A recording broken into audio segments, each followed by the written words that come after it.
Welcome back to Olympia class guys. कैसे हैं आप लोग? आई होप आप लोग सब लोग बढ़िया से होंगे, मस्त होंगे। तो चलिए बेटा शुरू करते हैं। क्लास 11th में हम लोग क्या पढ़ रहे थे बेटा? न्यूटन्स लॉ ऑफ मोशन पढ़ रहे थे, ठीक है। उस पर हम क्या पढ़ रहे थे? प्रथम जो न्यूटन का प्रथम नियम था उसके अनुप्रयोग पढ़ रहे थे, ठीक है। कितने पार्ट हो चुके हैं? 2 पार्ट हो चुके हैं। आज ये पार्ट नंबर 3 है बेटा। क्लियर? तो देखिए पिछले लेक्चर तक हमने क्या पढ़ा था। देखिए पिछले लेक्चर पे मैंने आपको फ्री बॉडी डायग्राम बनाना सिखाया था। फ्री बॉडी डायग्राम कैसे बनती है या कैसे बनाते हैं हम उसके बारे में पढ़ चुके हैं बहुत अच्छे से। क्लियर है? अब देखिए, अब आज हम पहले ही नियम का अनुप्रयोग सीखेंगे। अच्छा पहले तो ये बता दो कि प्रथम नियम कहता क्या है। प्रथम नियम, न्यूटन का प्रथम नियम यह कहता है गति का कि यदि कोई वस्तु विरामावस्था में है या कोई वस्तु गतिशील है तो वह वस्तु तब तक विरामावस्था में रहेगी या गतिशील अवस्था में रहेगी जब तक कि उस पर कोई बाह्य बल न लगाया जाए। इसी को क्या कहते हैं बेटा? न्यूटन का प्रथम नियम या जड़त्व का नियम भी कहते हैं। क्लियर हो गया? चलिए तो अब बेटा आज का पहला क्वेश्चन है कि दिया हुआ है कि एक आपकी घिरनी है, इससे m द्रव्यमान का एक मास जो है बेटा लटका हुआ है। m द्रव्यमान का एक टुकड़ा, एक ब्लॉक जो है क्या है बेटा यहां से लटका दिया गया है। इसके बाद से वही डोरी आती हुई यहां से हमने क्या किया है, √2m का हमने क्या किया है बेटा, एक टुकड़ा लटकाया है। इस डोरी से अटैच करने के बाद फिर एक दूसरी गिरनी आई है और इस गिरनी से m द्रव्यमान का एक टुकड़ा लटकाया गया है और फिर इधर से एक डोरी की सहायता उस द्रव्यमान को क्या किया गया बेटा, जोड़ा गया है। ठीक है। अब कह रहा है कि यदि यह पूरा सिस्टम बेटा किसमें है बेटा, निकाय जो है, ये पूरा निकाय जो है किसमें है, विरामावस्था में है या आपका साम्य अवस्था में है, तो कह रहा है कि अल्फा का मान क्या होगा। क्लियर हो गया? तो बेटा हम एक काम करते हैं, आपको देखिए एक चीज पता है कि यदि डोरी यदि एक ही डोरी होती है तो उस पर तनाव भी कैसा होता है बेटा, एक ही तनाव होता है। क्लियर हो गया? तो देखिए अब हम सॉल्यूशन करते हैं, ध्यान से देखिएगा कि कैसे होगा ये चीजें। तो देखो हम क्या लेते हैं, सबसे पहले मैं इसको कर लूं क्या, इसको मैं पॉइंट ए मानने ले रहा हूं, ठीक है। इसको मैं पॉइंट बी मानने ले रहा हूं, इसको पॉइंट सी मान लो, कोई दिक्कत तो नहीं है। ये point A, point B, point C. अब देखिए पॉइंट ए पर जब हम क्या बनाएंगे, FBD क्या बनाएंगे, फ्री बॉडी डायग्राम। ठीक है। जब ए पॉइंट पर बनाओगे बेटा तो आप मुझे बता दो कि ये रहा पॉइंट ए, ये वाला जो द्रव्यमान है वो बेटा किधर लग रहा है, इसका भार बेटा किधर लगेगा, नीचे की ओर। तो कितना लगेगा, mg, m इंटू जी, यही तो होता है बेटा भार। क्योंकि यह स्ट्रिंग है, डोरी है, तो डोरी पर बेटा तनाव इधर बेटा किधर आएगा, ऊपर की ओर आएगा बेटा। तो डोरी पर तनाव, क्योंकि ये पहली डोरी है तो मान लीजिए कि इस पर तनाव बेटा कैसा है, T1 है, तो ये ऊपर की ओर तनाव T1 हो गया। क्लियर हुआ कि नहीं? तो यहां से आप क्या लिख सकते हो, T1 बराबर mg हो गया कि नहीं भाई। T1 ऊपर की डायरेक्शन में, ये नीचे की डायरेक्शन में, तो T1 बराबर mg। इसको करो समीकरण नंबर 1। क्लियर हो गया बेटा? चलिए अब किसके लिए आ जाए बेटा, पॉइंट सी के लिए। पॉइंट सी पर FBD। तो देखो पॉइंट सी पर बेटा जब आप FBD बनाओगे तो पॉइंट सी पर क्या करते हैं, ये रहा द्रव्यमान, द्रव्यमान किधर लग रहा है बेटा, भार नीचे की ओर mg। और क्योंकि ये देखो ध्यान समझ लो, पहले इधर समझ लो, इधर बेटा क्या हो रहा है, ये डोरी एक ही है तो इस डोरी पर भी तनाव कितना होगा, T1। ये डोरी बेटा चेंज हो गई है, डोरी चेंज हो गई है। कैसे पता चला सर? अरे मैंने एक आपको ट्रिक बताई थी कि यदि द्रव्यमान बीच में आ जाता है तो डोरी क्या हो जाती है, चेंज हो जाती है। तो यहां पर तनाव हमने मान लिया कितना हो गया, ये डोरी चेंज तो तनाव T2। अब ये डोरी चेंज है तो यहां पर भी T2 हो गया बेटा। तो यहां पर तनाव बेटा T2। क्लियर हो गया बेटा? चलो तो यहां से बेटा कितना आ गया, T2 बराबर क्या हो जाएगा, यहां पर T2 बराबर mg के, समीकरण नंबर 2। क्लियर हुआ कि नहीं? हो गया बेटा। अब क्या करते हैं, बिंदु B पर FBD। जब आप बेटा बिंदु बी पर पहुंचोगे तो बिंदु बी पर देखो ये द्रव्यमान बेटा किधर लगेगा, इसका भार नीचे की ओर अंडर रूट 2mg होगा बेटा।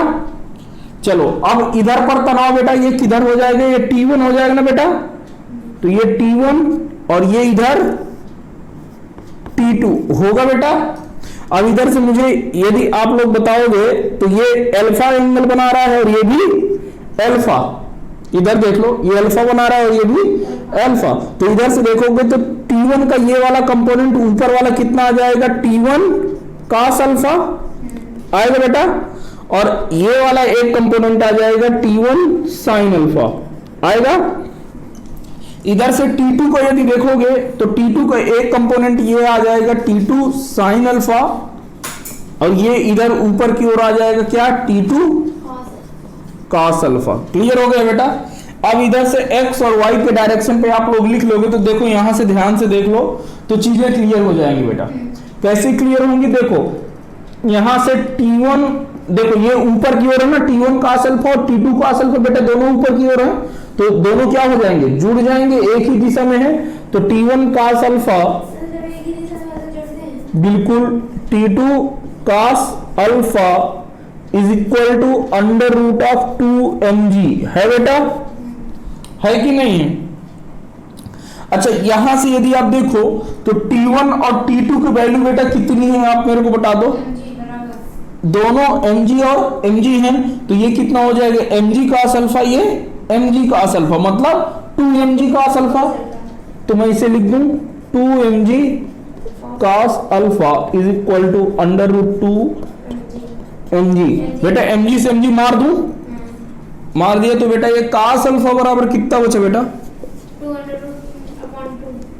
क्या, अंडर रूट 2/2।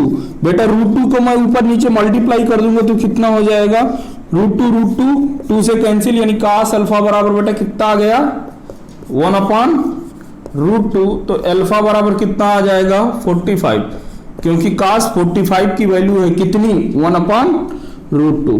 ये रहा आपका आंसर बेटा, छाप लीजिए इसे। चलिए बेटा अगला क्वेश्चन देखते हैं। ये क्या है, ये जो एक गोला सा दिख रहा है बेटा, ये क्या है आपका, एक गोला है, मान लो क्या है बेटा, ये गोला है। इस गोले को एक डोरी से क्या कर दिया गया है बेटा, बांधा गया है, डोरी से क्या किया गया बेटा, बांधा गया। और ये एक इस दीवार है, मान के चलो दीवार से क्या किया गया, इस गोले को बांधा गया। ध्यान से समझो, तो कभी यदि थोड़ा सा यदि समझ में आ रहा हो कि एक कील लगा दी इस दीवार पे मैंने क्या किया, एक कील गाड़ दिया, इस कील से मैंने क्या किया, एक धागा लटका दिया, बात समझ में आ रही है, और उस धागे को मैंने क्या कर दिया, धागे पर एक गोला लटका दिया, बात समझ रहे हो। और उसको ले जाके जहां पर दो दीवारें मिलती हैं, जहां पर दो दीवारें क्या होती हैं बेटा, मिलती हैं, वहां पर हमने क्या किया, इसे टांग दिया। तो जब हम उसे टांगेंगे तो ये यहां से दीवार के साथ कुछ एंगल बनाएगा, जब उसको टांग देंगे तो सोचो ना, और डोरी जो है दीवार के साथ कुछ ना कुछ एंगल बनाएगी, ठीक है। तो हमने मान लिया कि यह एंगल कितना है बेटा, अल्फा है, कितना है, हमने मान लिया कि ये जो दीवार के साथ जो एंगल ये बन रहा है वो क्या है बेटा, अल्फा है, ठीक है। ये हमें क्या करना है, ज्ञात करना है, ठीक है, ये हमें क्या करना है, निकालना है। अच्छा इस गोले का जो भी भार है बेटा, वो आपका W क्या है, आपको दिया हुआ है, ठीक है। अब बात समझना थोड़ा सा, क्योंकि ये जो बॉल है ये किससे बेटा जुड़ी हुई है, ये दीवार से जुड़ी हुई है। तो दीवार से जब जुड़ती है तो मैंने आपको बताया था कि यदि कोई ये सरफेस है, इस पर एक M लग रहा है, तो इसका भार किधर लगेगा, नीचे की ओर लगेगा। लेकिन क्योंकि ये नीचे नहीं आ रहा है, तो क्यों नहीं आ रहा है, क्योंकि एक नॉर्मल रिएक्शन ऊपर की ओर लग रही है, बात समझ में आई। नॉर्मल रिएक्शन बेटा किधर लग रही है, ऊपर की ओर। तो जब हम इससे अटैच है तो नॉर्मल रिएक्शन ये आ गई, ठीक है। और नॉर्मल रिएक्शन बेटा आपको क्या है, दिया हुआ है, ठीक है। तो आपसे पूछा है कि ये वाली जो डोरी है, तो इस डोरी पर, जिस डोरी से इस गोले को लटकाया गया है, उस डोरी पर तनाव कितना होगा। तो आपको क्या निकालना है, अल्फा तथा तनाव T ज्ञात कीजिए। ज्ञात कीजिए। यदि आप सॉल्व करने की कोशिश करो तो आप इसे कर सकते हो, कर सकते हो कि नहीं। चलो देखो बेटा क्या करते हैं सॉल्यूशन, देखो क्या करेंगे हम, एक ऐसा बिंदु FBD बनाते हैं। तो FBD के लिए कौन सा पॉइंट चुने, इसका केंद्र चुने बेटा। तो जब इसका केंद्र चुना तो ध्यान से देखोगे बेटा क्लियरली, तो ये कितना हो जाएगा बेटा, ये नॉर्मल डायरेक्शन n लग रहा है, इस पर क्या लग रहा है बेटा, भार जो है कितना लग रहा है, W लग रहा है कि नहीं लग रहा, क्लियर हुआ। अब यहां से यदि देखोगे बेटा, यहां से यदि देखो ध्यान से समझो बेटा, तो ये कैसा, ये वर्टिकल से बेटा कितने का एंगल बना रहा है, अल्फा। तो ये वाला जो एंगल भी होगा ये भी कितना बनेगा, अल्फा, एकांतर कोण से होगा बेटा। तो इधर से देखो तो ये टी बेटा कितने पर हो जाएगा, ये जो अब आपका जो टी लग रहा है टेंशन, वो यहां से कितने के एंगल पर लग रहा है, अल्फा पर।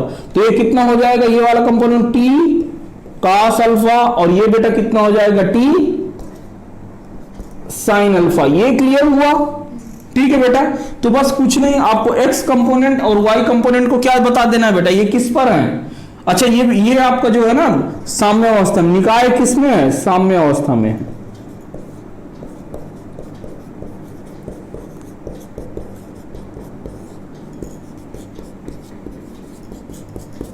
निकाय किसमें है बेटा, साम्य अवस्था में, क्लियर। तो यहां से यदि आप देखोगे तो अब मैं क्या कर दूं, x डायरेक्शन में जो कुल फोर्स है उसको 0 दिखा दो, और y डायरेक्शन में जो कुल फोर्स है उसे 0 दिखा दो, बस हो गया। तो जब x डायरेक्शन के लिए चलोगे तो n बराबर बेटा कितना हो जाएगा, मेरे को बता दो, n बराबर t sin अल्फा होगा बेटा कि नहीं। और यहां से y डायरेक्शन को जब आप बताओगे तो w बराबर कितना हो जाएगा, t cos अल्फा होगा बेटा। इसको समीकरण नंबर 1 और इसको समीकरण नंबर 2 दे दो, ठीक है। समीकरण 1 का स्क्वायर किया और 2 का स्क्वायर किया और दोनों को क्या कर दिया, जोड़ दिया। तो क्या करोगे बेटा, ये कितना हो जाएगा, जब दोनों समीकरणों का स्क्वायर करके क्या कर दोगे बेटा, जोड़ दोगे, तो ये कितना हो जाएगा, n स्क्वायर प्लस का w स्क्वायर बराबर t स्क्वायर। क्यों, अच्छा बाकी मैंने क्यों नहीं लिखा, क्योंकि cos स्क्वायर अल्फा प्लस का sin स्क्वायर अल्फा बराबर 1, तो इस वजह से मैंने आगे का टर्म नहीं लिखा। तो t बराबर कितना हो जाएगा बेटा, under root of n square plus का w स्क्वायर। ये क्लियर हो गया बेटा। चलो अब हमें क्या निकालना है बेटा, अल्फा निकालना है। तो यहां से क्या करो, समीकरण 1/2 कर दो, समीकरण 1/2 करने पर, तो जैसे ही बेटा आप करोगे समीकरण 1/2, तो यहां से कितना आ जाएगा, tan अल्फा बराबर n/w, यही होगा बेटा। तो यहां से अल्फा बराबर कितना हो जाएगा बेटा, अल्फा बराबर हो गया आपका tan इनवर्स n/w। ये रहे आपके क्या आंसर बेटा, छाप लीजिए। तो चलिए बेटा अब हम शुरू करेंगे, अगला कॉन्सेप्ट क्या है बेटा, न्यूटन का द्वितीय नियम। तो अगली हेडिंग डालिएगा, second law of motion, Newton second law, यह हेडिंग डाल सकते हैं आप लोग, न्यूटन का द्वितीय नियम।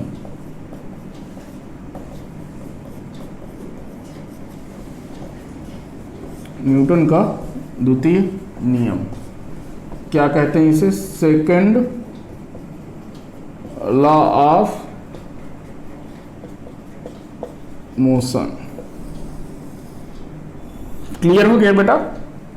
तो देखिए यह नियम क्या कहता है, यह नियम कहता है कि किसी वस्तु पर लगने वाला बल, ध्यान से समझ लो क्या कह रहा है यह नियम, क्या कहता है, किसी वस्तु पर लगने वाला बल उस वस्तु के रेखीय संवेग परिवर्तन की दर के बराबर होता है। बात समझ में आया, किसी वस्तु पर लगने वाला बल, किसी वस्तु पर लगने वाला बल उस वस्तु के रेखीय संवेग परिवर्तन की दर के बराबर होता है। लिखिएगा, किसी वस्तु पर लगने वाला बल उस वस्तु के रेखीय संवेग परिवर्तन की दर के बराबर होता है। क्लियर हुआ? किसी वस्तु पर लगने वाला बल उस वस्तु के रेखीय संवेग परिवर्तन की दर के बराबर होता है। क्लियर हो गया बेटा? यही क्या है? न्यूटन का द्वितीय नियम है। ठीक है, हाँ यही है। यही क्या कह रहा है? या तो आप ये याद कर लो कि संवेग परिवर्तन की दर को क्या कहते हैं? बल कहते हैं। ठीक है, एक डिफिनीशन मैंने आपको कभी ना कभी लिखवाई रही होगी, ये बताया रहा होगा, आप लिख सकते हैं। संवेग परिवर्तन की दर को बल कहते हैं। क्लियर है बेटा? चलिए, तो यदि बेसिकली अब आप ध्यान से देखो तो इसमें क्या कहा गया है? अच्छा, संवेग परिवर्तन, आपको क्या पता है हम संवेग को किससे दिखाते हैं बेटा? संवेग बराबर आपको क्या होता है? संवेग हम P से दिखाते हैं। किससे दिखाते हैं? P से। P बराबर क्या होता है? M इंटू V, जहां पर V क्या है बेटा? वेग है। V क्या है? वेग है। M क्या है बेटा? वस्तु का द्रव्यमान है। क्लियर हो गया? तो यहां से क्या गया? संवेग परिवर्तन की दर को बल कहते हैं ना। तो यानी कि फोर्स बराबर कितना हो गया? F बराबर हो जाएगा mv, और इसका चेंज हो रहा डिवाइडेड बाई dt। ठीक है, या तो इसको आप ऐसे लिख सकते हो, देखो इधर संवेग परिवर्तन की दर को क्या लिख सकते हैं? dp upon dt। यही होता है बेटा rate of change of linear momentum is known as force.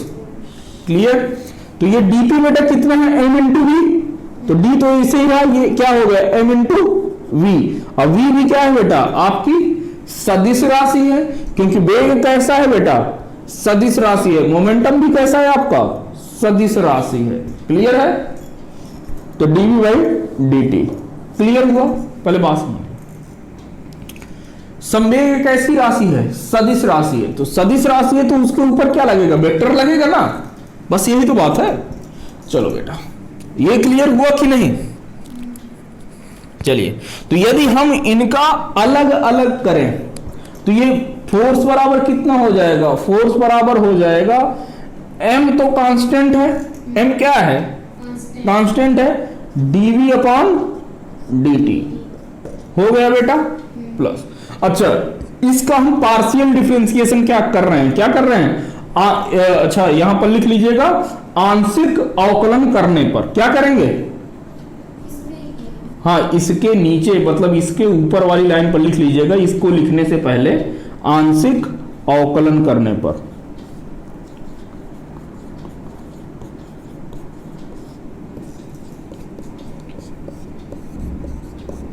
ठीक है, आंशिक अवकलन करने पर जब आप करोगे तो f बराबर कितना हो जाएगा? mdv प्लस का v dm बाई dt। ये हो गया। क्लियर हुआ कि नहीं? अरे भैया, एक बार m कांस्टेंट हो गया तो बाहर आ गया, तो क्या बचा? dv upon dt। एक बार क्या हो गया? v कांस्टेंट हो गया तो v बाहर आ जाएगा, क्या हो जाएगा? dm upon dt। क्लियर हो गया? चलो, तो यहां पर ये आपका बेटा चीजें आ रही हैं। क्लियर? यदि यही हो जाए कि द्रव्यमान तो बेटा आपको पता है कि कैसा रहता है? एक समान रहता है, द्रव्यमान परिवर्तित नहीं होता है। तो आप लिखेंगे केस नंबर 1। ठीक है, इतना लिख गया हो तो आप इसे नोट करिए, केस नंबर 1 लिखिए। केस नंबर 1, यदि द्रव्यमान क्या हो बेटा? कांस्टेंट हो, लिखिएगा m क्या है? कांस्टेंट है। कांस्टेंट मतलब नियत है बेटा, m क्या है, नियत है, मतलब वह परिवर्तित नहीं हो रहा है। ध्यान से समझो बेटा, यदि m परिवर्तित नहीं हो रहा है, इधर देख लो, m क्या बोल रहा है कि m परिवर्तित नहीं हो रहा है। तो जब बेटा m परिवर्तित नहीं हो रहा है तो आप देखो ये क्या लिखा है, dm अपॉन dt। अच्छा dm क्या दिखाता है, dm अपॉन dt क्या दिखाता है, समय के साथ द्रव्यमान में अंतर परिवर्तन। तो परिवर्तन तो हो ही नहीं रहा ना, क्योंकि ये तो कांस्टेंट है। यदि 2 अभी है, 2 किलो अभी है, तो 2 किलो बाद में भी है, यानी कि dm अपॉन dt क्या हो जाएगा बेटा, शून्य। dm अपॉन dt इसका मतलब क्या हो जाएगा, dm अपॉन dt क्या हो गया बेटा, शून्य। क्लियर हुआ कि नहीं, हो गया। तो जब dm अपॉन dt बेटा शून्य हो जाएगा, जब dm अपॉन dt क्या हो गया बेटा, शून्य हो गया, तो यहां से f बराबर क्या हो जाएगा, f बराबर m dv अपॉन dt, यही होगा बेटा कि कुछ और, ये वाला टर्म तो जीरो हो गया ना बेटा। अच्छा जब ये वाला टर्म बेटा जीरो हो गया, अच्छा चलो अब छोड़ दो, तो ये प्लस बराबर ये इतना आ गया। अब देखो आप मुझे बताओ, तो dv अपॉन dt क्या होता है बेटा, a rate of change of velocity with respect to time is known as acceleration. बताया हूं, यही तो बताया हूं कि वेग परिवर्तन की दर को क्या कहते हैं, त्वरण कहते हैं। तो ये कितना हो जाएगा, फोर्स बराबर m इंटू ए, जहां पर a क्या है बेटा, त्वरण है, a क्या है, त्वरण है, a बेटा आपका क्या है, त्वरण। क्लियर हो गया, चलिए छाप लीजिए तो फिर आगे बढ़ो।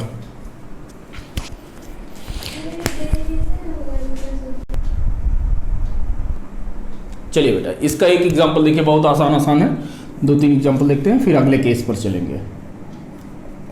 एग्जांपल देखो, अच्छा ये पहला वाला अभी हमने क्या प्रूफ किया है, F बराबर m इंटू ए, यही प्रूफ किया है बेटा, क्लियर है। अब देखिए यहां पर क्या कह रहा है कि ये सरफेस है, इस सरफेस पर m का एक द्रव्यमान रखा हुआ है, ठीक है बेटा, एक ब्लॉक रखा हुआ है।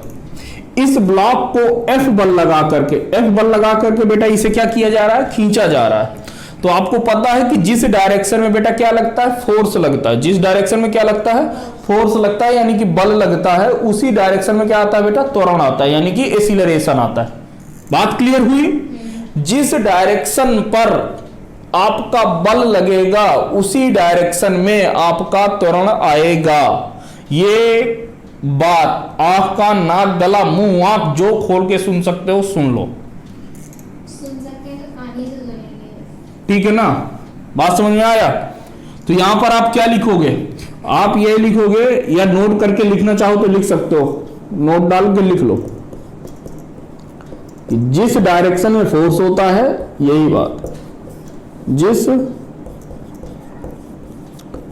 डायरेक्शन में फोर्स होता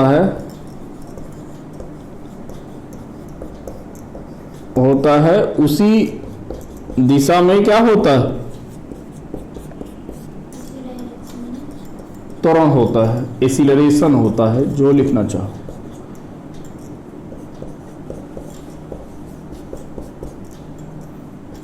हो गया बेटा, क्लियर। चलो तो अब इसके लिए आप लोग देख सकते हो, देखो फिर से यहां से इसको देखो यहां से, तो यहां से ये इसके लिए जब हम बनाएंगे पॉइंट मास के लिए, तो देखो एफबीडी बना रहे हैं, हम इसका क्या बना रहे हैं, एफबीडी। कोई बात नहीं, आप नीचे बना लो, ये क्या हो जाएगा, ये एफबीडी बना बेटा। एफबीडी के लिए हम क्या मान लेते हैं, अच्छा एफबीडी के लिए देखो, एफबीडी के लिए हम पॉइंट मास क्या मान लेते हैं, जो भी द्रव्यमान दिए रहता है वो कैसा है, एक पॉइंट मास है। पॉइंट मास मतलब बिंदु मास है, बिंदु द्रव्यमान है, मतलब एक बिंदु के रूप में है बेटा, क्लियर है। तो इसी वजह से हर जगह पे मैं, तो ये द्रव्यमान किधर लग रहा है, mg, भार नीचे की ओर। तो इस पर ये सरफेस है ना बेटा, ध्यान से देखो बेटा, ये कैसी है, ये सरफेस पर रखा हुआ, तो इस पर क्या लग रहा होगा, नॉर्मल रिएक्शन। और ये बेटा फोर्स बेटा इस डायरेक्शन में लग रहा है F कि नहीं लग रहा है, लग रहा है। तो इस पर जो फोर्स हो जाएगा वो कितना हो जाएगा, यहां का द्रव्यमान कितना है, m है, और इस डायरेक्शन में क्या है आपका, त्वरण है। तो यहां से एफ बराबर क्या हो जाएगा, देखो ये एन और एम जी तो कैंसिल आउट हो जाएंगे क्योंकि ये दोनों क्या है बराबर। तो यहां से एफ बराबर क्या बचेगा, एम इंटू ए। क्लियर। चलो दूसरा देखें बेटा। नहीं प्रूफ नहीं करना था, ये तो मैंने दिखाया है कि यदि किसी को एफ बेग से द्रव्यमान फोर्स लगा कर क्या कर रहे हो, खींच रहे हो, तो क्या कंडीशन होगी। क्लियर। अब देखो दूसरा केस, समझोगे बात, मजा आएगा। ये एम रहा बेटा, ये क्या रहा, एम द्रव्यमान रहा, ठीक है। अब इससे जो बेटा बल लगा रहे हैं वो ऐसे लगा रहे हैं, ठीक है, हॉरिजॉन्टल से थीटा कोण बनाते हुए। कैसा कोण बनाते हुए बेटा, थीटा कोण बनाते हुए। अच्छा, इस पर जो त्वरण है बेटा वो इस डायरेक्शन में, किस डायरेक्शन में, इस डायरेक्शन में, और ये नीचे ये रहा। नहीं क्वेश्चन नहीं है, ये एज ए एग्जाम्पल है, समझने की कोशिश करो, बस हो गया।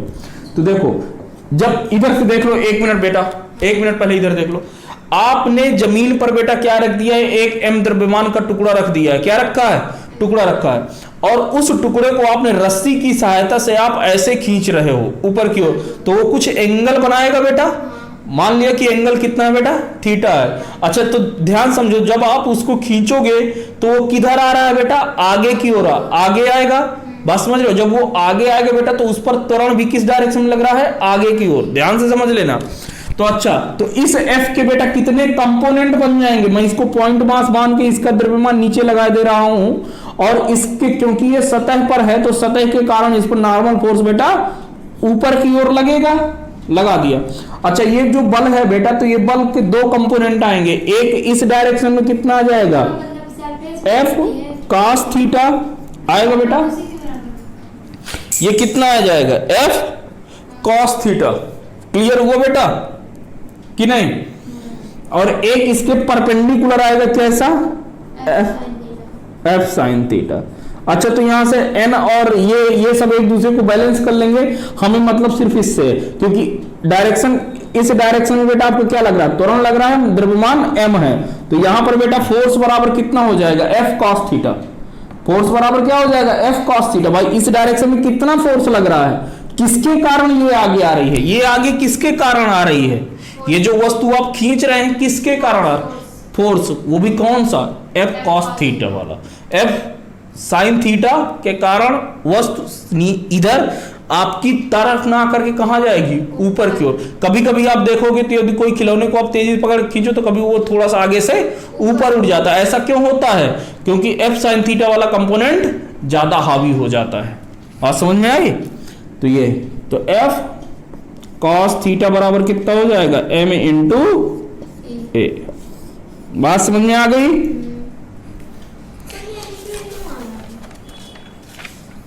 चल हो गया बेटा।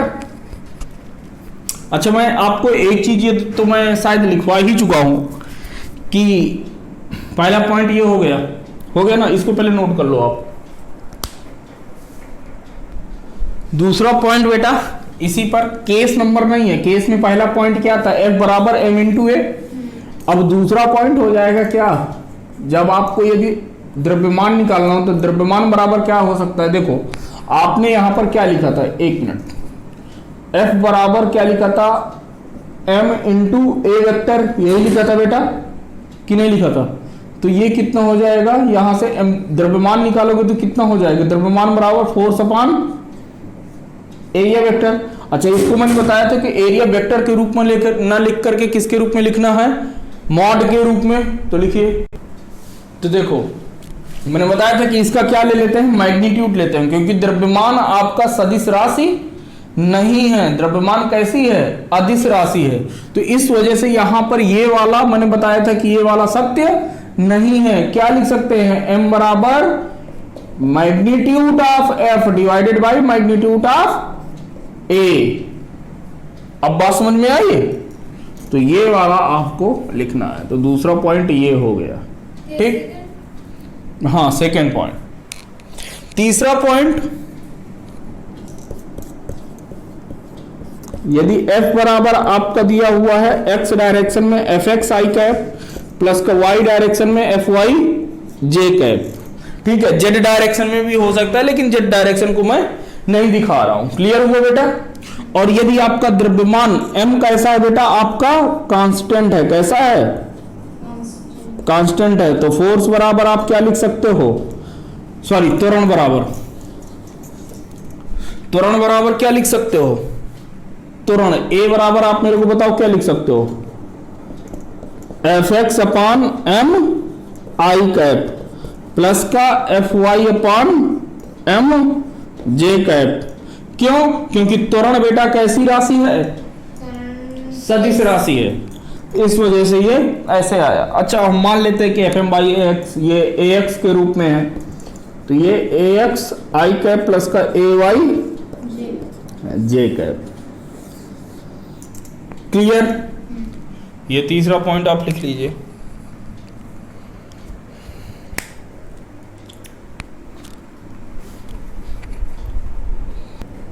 देखिए, अब अगला केस है, केस लिखिएगा, केस नंबर 3।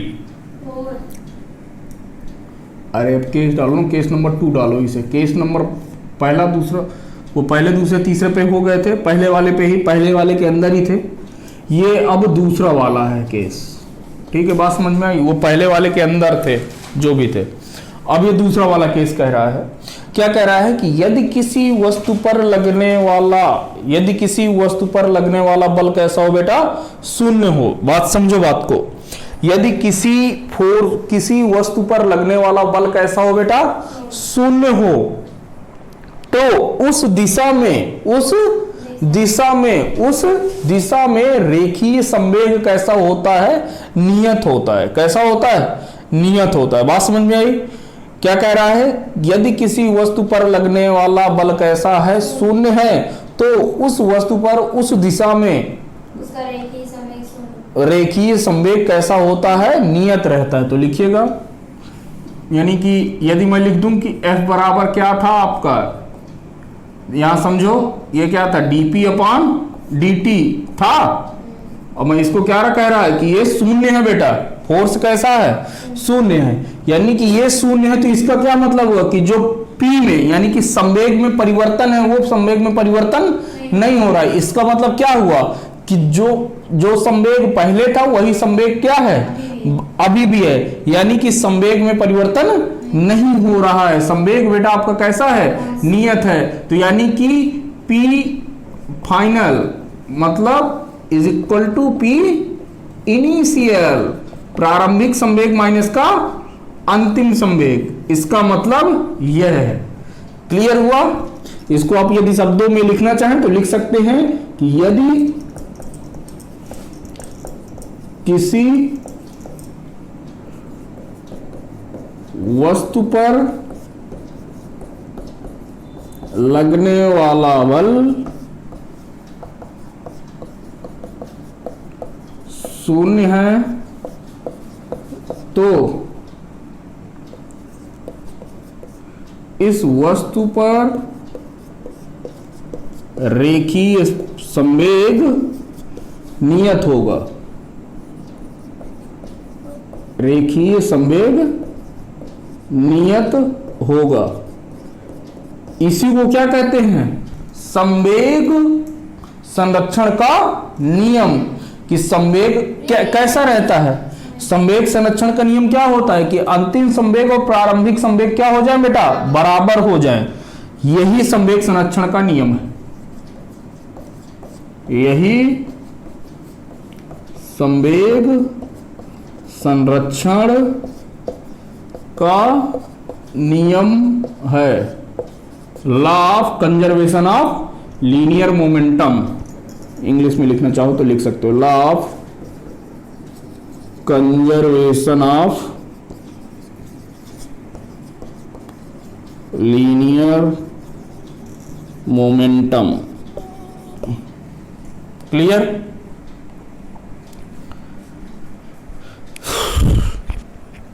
क्लियर? यदि आपसे औसत बल पूछा जाए बेटा, क्या पूछा जाए? औसत बल पूछा जाए। ध्यान से समझिएगा। अब इसे आप केस नंबर 3 करिए।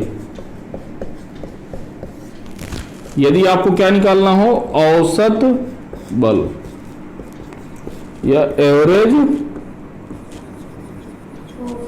फोर्स, तो आप क्या करोगे, ध्यान समझना बात को। ये आपका एफ एवरेज बराबर हो जाएगा, ये आपका क्या हो जाएगा, डेल्टा पी अपान डेल्टा टी।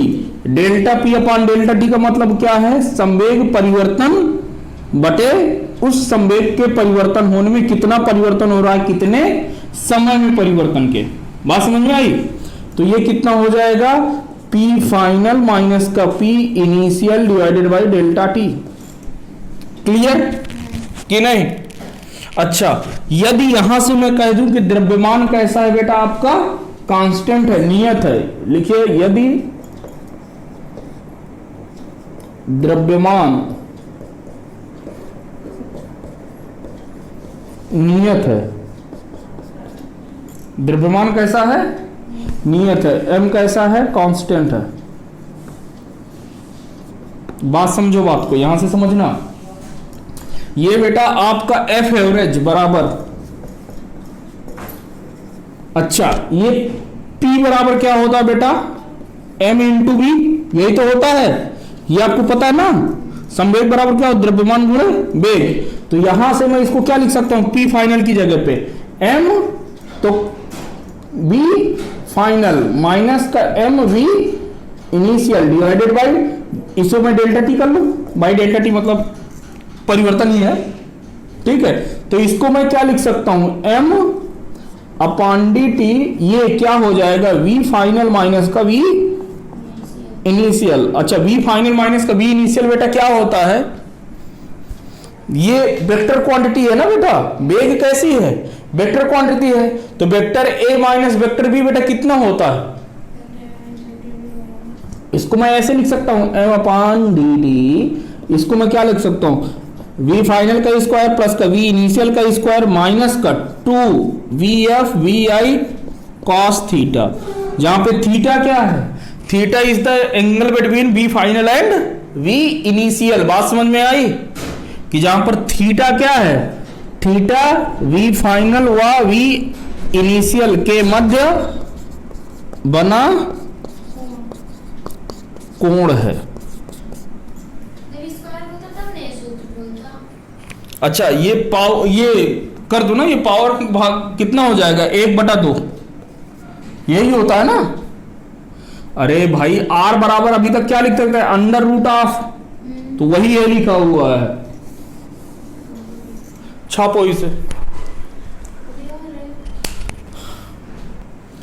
अब केस नंबर जो भी था कौन सा था, 3 4 हो गए, 4 हो गए कि 3 हुए। तो केस नंबर 4 देखो, देखो अब यहां पर आपको इंपल्स याद है, आवेग कहते हैं, क्या कहते हैं इसे, पहला चैप्टर याद करो तो मैंने आवेग लिखवाया था। आवेग बराबर मैंने क्या बताया था, बल गुणे समय परिवर्तन, यही बताया था ना इसे। अच्छा, तो ये कितना हो जाएगा, इंपल्स बराबर आवेग को मैं आई से दिखा रहा हूं यहां से, ये हो जाएगा F इंटू डी टी। अच्छा, इसका क्या कर दे, इसको यदि सभी के लिए निकालना है तो इसका क्या कर देना पड़ेगा हमें, समाकलन। तो ये T1 से T2, T1 से T बराबर T1 समय से T बराबर T2 समय तक। अच्छा, यदि आपको अभी पता हो तो ये कितना होता है, ये आपका लीनियर मोमेंटम कितना होता है, लीनियर मोमेंटम P। यदि आप देखो तो फोर्स बराबर मैंने क्या लिखा था, dP अपान dt, यही लिखा था।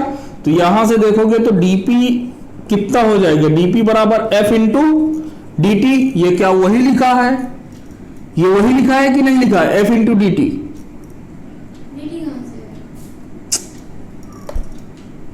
अरे भैया, आवेग बराबर क्या होता है, बल गुणे समय। तो हमने क्या कह दिया कि छोटे से समय में परिवर्तन हो रहा है, समय परिवर्तन इंटू बल, तो वो तो इतना रहा। तो यहां से ये फोर्स बराबर क्या हो जाएगा, dp बराबर f इंटू dt नहीं चला जाएगा इधर। अच्छा, तो ये इतना हो गया। यहां से ये क्या लिखा हुआ, यही तो लिखा हुआ है, यानी कि इसकी जगह पे छोटा सा dp है लिखा हुआ है, यानी कि ये क्या लिखा हुआ, dp छोटा सा dp। अच्छा, तो मान लिया कि ये p इनिशियल से p फाइनल। क्लियर हुआ। तो यदि आपको कहीं एरिया दे दे बेटा, क्या दे दे, एरिया, ये मतलब मान के चलो कि फोर्स दे दे, f क्या है बेटा आपका, फोर्स है, और यहां पर ये क्या है, टाइम का ग्राफ दे दे, समय का ग्राफ दे दे, कुछ ऐसा ग्राफ दे दे। और यदि यहां पर आपसे कहे कि आपको क्या निकालना है बेटा, इंपल्स निकालना है, क्या निकालना है, इंपल्स निकालना है, तो आपको क्या करना पड़ेगा, इनके बीच का एरिया निकाल लो, यही आपका क्या हो जाएगा, आंसर। बिल्कुल बनाना है, ठीक है। इसके बीच का आप लोग क्या निकाल लेंगे, एरिया, और एरिया ही आपका क्या दे देगा, impulse. Area under the curve gives impulse. ये लेकिन ये ध्यान देना कि किसके बीच का एरिया है, इंपल्स दे रहा है। क्लियर हुआ। छापो बेटा।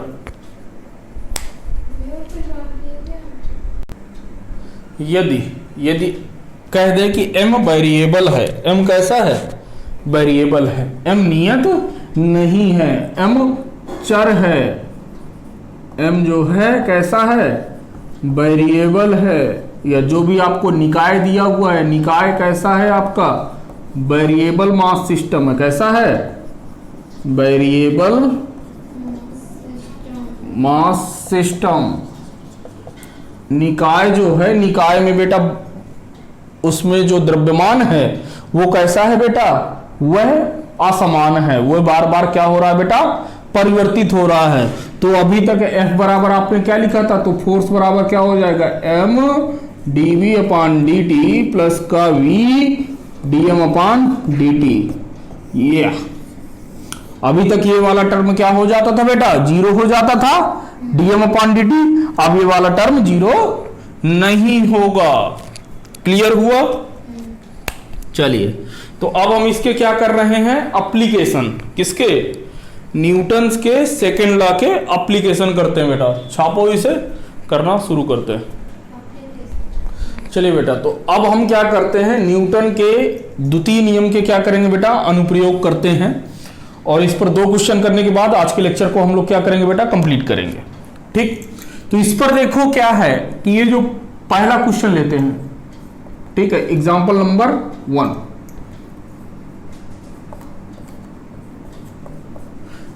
न्यूटन के द्वितीय नियम के अनुप्रयोग पे एग्जाम्पल नंबर पहला हम करते हैं। इसमें कह रहा है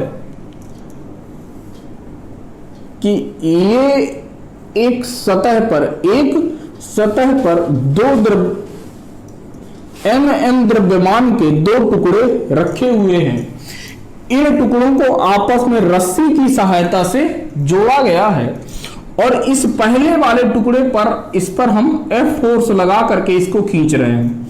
तो आपको पता है कि इस पर त्वरण, जिस डायरेक्शन में फोर्स होता है बेटा, उसी डायरेक्शन में क्या आता है, त्वरण आता है। और यह बताया गया है कि इन दोनों पर त्वरण बेटा कैसा है, एक समान है। त्वरण कैसा है, एक समान है। तो आपको यहां पर क्या बताना है, आप ध्यान से समझिएगा। तो यहां पर क्या है, क्या बताना है, ज्ञात कीजिए। ऐसे क्वेश्चन पे मैक्सिमम हम लोग यही ज्ञात करेंगे जो यहां पर ज्ञात करेंगे। पहला क्या ज्ञात करोगे बेटा, इस पर आपको त्वरण ज्ञात करना है। क्या ज्ञात करना है, त्वरण, यानी कि एक्सीलरेशन आपको ज्ञात करना है। दूसरा क्या ज्ञात करना है बेटा, ये जो 2 मास हैं, ये जो द्रव्यमान है, इसको बेटा किसकी सहायता से जोड़ा गया है, डोरी की सहायता से। तो डोरी पे बेटा क्या आएगा, तनाव आएगा। तो यहां पर आप क्या निकालोगे, तनाव ज्ञात करोगे, यानी कि टेंशन T। ठीक है। अच्छा, डोरी एक ही है, तो इससे दूर जाता हुआ इधर, इससे दूर जाता हुआ इधर, टेंशन T। क्लियर बेटा कि नहीं, हो गया। अब देखो, ध्यान समझना, तो फिर चीजें समझ में आएंगी। हम क्या करते हैं, इस वाले बिंदु पर इसको पॉइंट मास को ए मान लेते हैं, इस पॉइंट मास को बी मान लेते हैं। क्लियर है? अब इस पर क्या बना दें, एफ बी डी, क्या बना दें, एफ बी डी। तो सॉल्यूशन देखो, तो यहां से बी पॉइंट 8 पर एफ बी डी, पॉइंट 8 पर एफ बी डी। जब ए पर एफ बी डी बनाओगे, या ए पर मत बनाओ, पहले बी पर बना लेते हैं ना, पहले बी पर बना लेते हैं। जब बी पर बनाओगे तो देखो ये द्रव्यमान पर भार बेटा किधर लग रहा है, mg नीचे की ओर लगेगा बेटा, किधर लगेगा, mg नीचे की ओर लगेगा। हमने मान लिया कि इस जगह पर नॉर्मल रिएक्शन कितनी लग रही है बेटा, n1 लग रही है। कितनी लग रही है, n1 लग रही है। ठीक है, चलो इस पर बेटा फोर्स कितना लग रहा है, F इस डायरेक्शन में लग रहा है बेटा। अच्छा, तो यहां से यदि आप देखोगे, यदि आप देखोगे तो अच्छा, इसके पीछे एक चीज और लगी हुई, क्या लगी हुई है, टेंशन लग रही है ना, पीछे की ओर टेंशन लग रही है ना इस पर, तो इसके पीछे की ओर क्या दिखा दो, टेंशन भी दिखा दिया, T। अच्छा, इस पर द्रव्यमान बेटा कितना है, M है, तो इसको मैं M लिख दे रहा हूं यहां पर।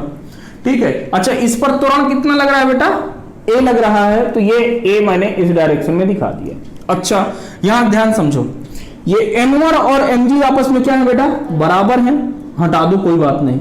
हमें किससे मतलब है, हाँ जैसे ऊपर ऊपर बस के बराबर है सर, tf और t और f बराबर नहीं हो सकते, नहीं, ये बराबर हो जाएंगे तो ये आगे नहीं आएगा। बात समझ रहे हो, यदि ये बराबर ये हो गया, इसमें बस बराबर है, हाँ भाई, नहीं तो ऊपर नहीं उठ जाएगा, ये घसीट रहा है। बात समझ रहे हो, ये कैसे रहा, फिसल रहा है, घसीट रहा है। यदि ऊपर वाले बराबर नहीं हुए तो ये क्या हो जाएगा, ऊपर उठने लगेगा। ठीक है, यदि नॉर्मल रिएक्शन इसके बराबर नहीं हुई तो ये चिपका रहेगा।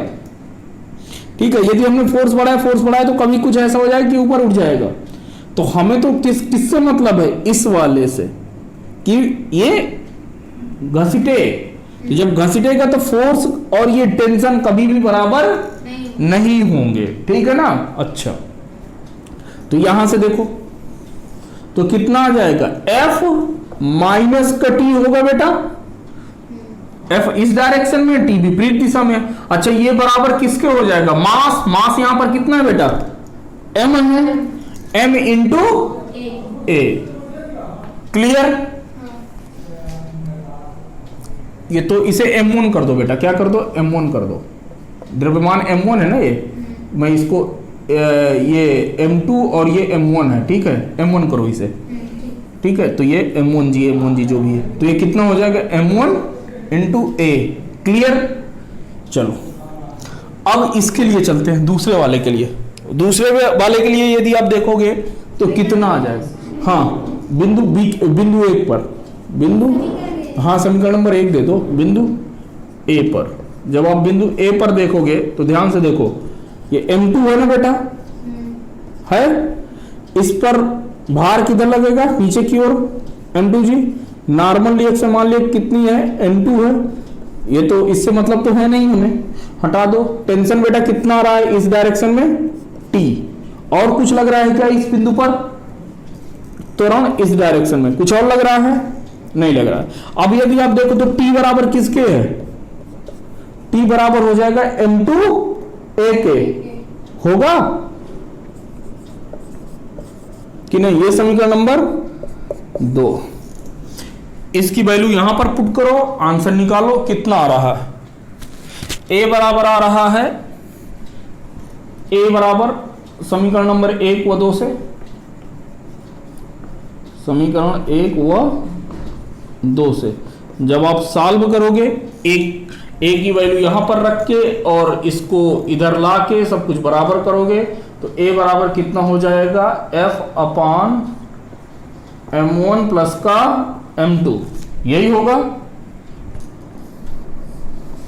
सॉल्व कर लेना, वैल्यू पुट करोगे आ जाएगा। अच्छा, जब टेंशन निकालोगे तो टेंशन बराबर कितना आ जाएगा, टेंशन T बराबर F M2 divided by M1 plus का M2। आया?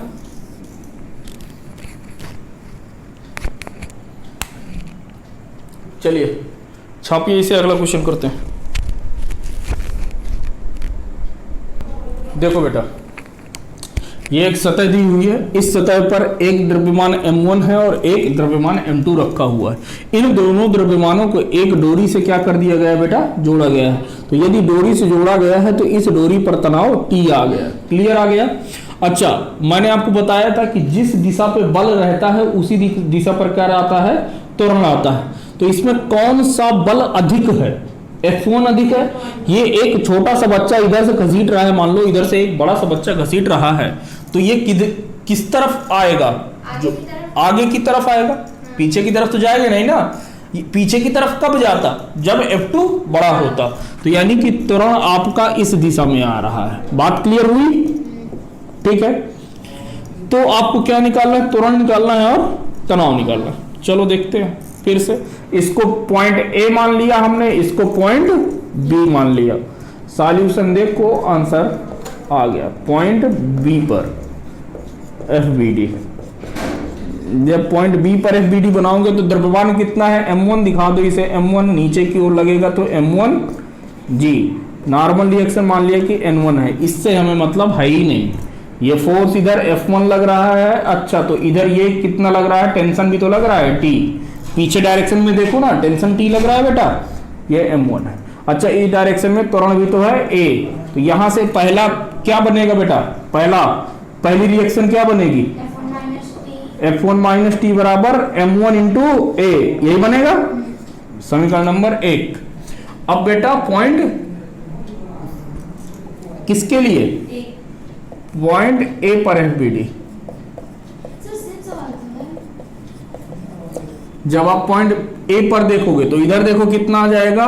पॉइंट A पर हमने ये m2 है तो m2g नॉर्मल रिएक्शन ऊपर मान लिया कि n2 है, कोई बात नहीं, इनसे लेना देना नहीं है। इधर टेंशन T आ रहा है, इधर फोर्स आ रहा है F2 आ रहा है बेटा। चलो, तो अब यहां से द्रव्यमान ये m2 है, इसी डायरेक्शन में आपका A लग रहा है बेटा। तो यहां पर ये कितना हो जाएगा? आपका जो दूसरी रिएक्शन बनेगी वो कितना बनेगी? T माइनस का F2 is equal to M2A। यही है, देख लो कि नहीं भाई? T माइनस F2 इन बराबर द्रव्यमान गुणे त्वरण। तो द्रव्यमान यहां पर कितना है? M2 है बेटा। तो ये अब इनको जब आप सॉल्व करोगे, क्या करोगे बेटा? सॉल्व करोगे तो इनको आपस में क्या कर दो? जोड़ दो। क्या करो? जोड़ दो। तो जब जोड़ दोगे तो यहां से कितना आ जाएगा? 1+2 करने पर। तो जब आप 1+2 करोगे तो यहां से कितना आ जाएगा? F1 माइनस का F2 is equal to, A common ले लो तो M1 प्लस का M2। यहां से A आपका आ गया, A कितना आया? F1 माइनस का F2 divided by M1 plus का M2। क्लियर? अब आपको क्या निकालना बेटा? टेंशन निकालना है ना। तो टेंशन निकाल लो। टेंशन बराबर कितना आ जाएगा? F1 M2 फिर plus F2 M1 divided by M1 plus M2। ठीक है, तो आपको एक क्वेश्चन करके लाना है, ये मैं बनाए दे रहा हूं। क्लियर है? इस क्वेश्चन को आप लोगों को करके लाना है। अब की बार यहां पर 3 ब्लॉक हैं। कितने ब्लॉक हैं? 3। ये मान के चलो कि ये M1 है, ये M2 है, ये M3 है। इनको डोरी की सहायता से क्या किया गया है बेटा? बांधा गया है। एक की तरफ फोर्स F1 लग रहा है, दूसरे तरफ फोर्स F2 लग रहा है। मान के चलो कि इधर एक बड़ा सा बालक जो है F1 बल से खींच रहा है, इधर एक छोटा सा बालक F2 बल से खींच रहा है। आपको दिया है, क्या दिया है कि F1 बड़ा है किससे? F2 से। तो आपको पहला क्या बताना है बेटा, त्वरण बताना है। दूसरा आपको डोरियों पर तनाव बताना है, डोरियों पर तनाव। अच्छा आप मेरे को एक चीज बताओ, यहां पर ये डोरियां अलग अलग है ना बेटा, तो क्या इन पर तनाव एक ही होगा कि अलग अलग होगा? अलग अलग होगा। चलिए, तो आपको डोरियों पर तनाव निकाल के लाना है, ये निकाल के लाना है। क्लियर है? यदि अभी तक आपने मेरा चैनल जो है आपका Olympia classes physics and chemistry नाम से किस में है, टेलीग्राम में, उसको आप लोग जरूर सब्सक्राइब कर लीजिएगा। क्या नाम है? Olympia classes physics and chemistry नाम से, ठीक है। तो ये टेलीग्राम का है और इसको सब्सक्राइब कर लीजिएगा, ठीक है, क्योंकि आपको जैसे जैसे चैप्टर कंप्लीट होंगे उस पर आपको डीपीपी करने के लिए उस पर आपको सीट मिलेगी। क्लियर है? तो चलिए बेटा, आपसे मिलते हैं अगले लेक्चर में। Thank you very much.